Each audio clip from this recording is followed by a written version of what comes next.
Ever wonder why Bitcoin pumps, dumps, crashes, disappears, and then all of a sudden explodes later?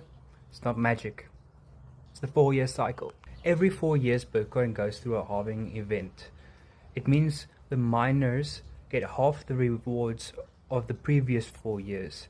So that means less Bitcoin in circulation with the same growing demand. That's why the price goes up.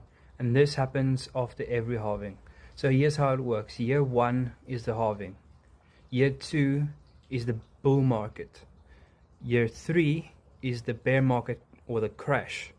And then year 4 is reaccumulation and then rinse, repeat. 1, 2, 3, 4.